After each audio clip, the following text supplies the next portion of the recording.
Detective Chase, glad you could make it. Yeah, thank you. Drew, you mentioned a particular flash drive was missing.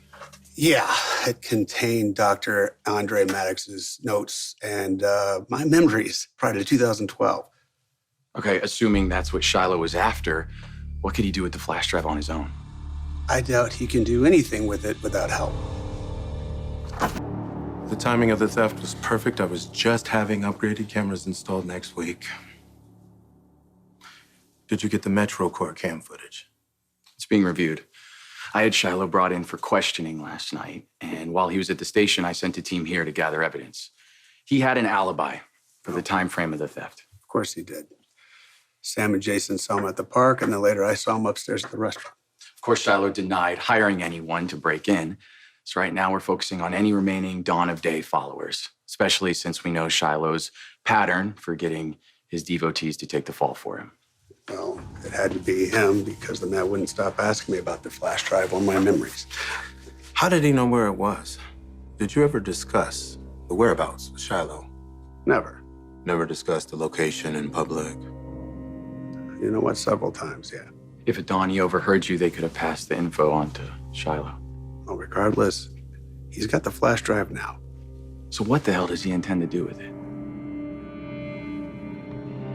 I intend to get Why would Shiloh want a flash drive with your memories? Shiloh and I, we were in Afghanistan together. I served as a SEAL.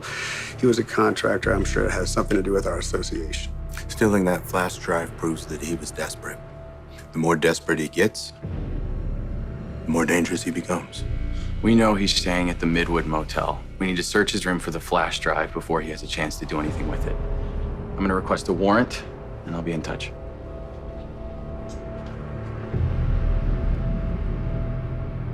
That was in the Jeep with Shiloh.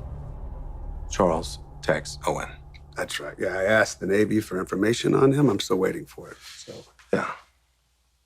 Third deployment, married man. Was recently stateside, on leave. Had been in Afghanistan a few weeks when the explosion happened. right. See, here's my question. Was it a coincidence that he was on that transport with Shiloh? Or was there a prior connection? No. Tex was on his superior's radar about something in Afghanistan. I figure his superior was Chief Andrew Kane. Yeah, well, I checked my files again last night, and something about that record that wasn't redacted stood out. Seems I made an appointment to meet NCIS. Why? I don't know. It didn't say, and I was snatched before I was able to make the meeting. All right, assuming Tex was involved. It had to be something serious if it needed to be reported. Tell you what, let's check my email and see if the Navy got back to me. I called NCIS last night, and I actually managed to get a sympathetic agent on the phone. Turns out this guy knew who I was. He remembered all about my sudden disappearance. So I asked him, look, I need to find any records on my deployment in 2012. He told me he would get back to me this morning, and lo and behold, man of his word. So, turns out I did ask for a meeting with NCIS, and there's a notation. Chief Kane suspects one of his men of conspiring with a military contractor to sell fuel on the black market.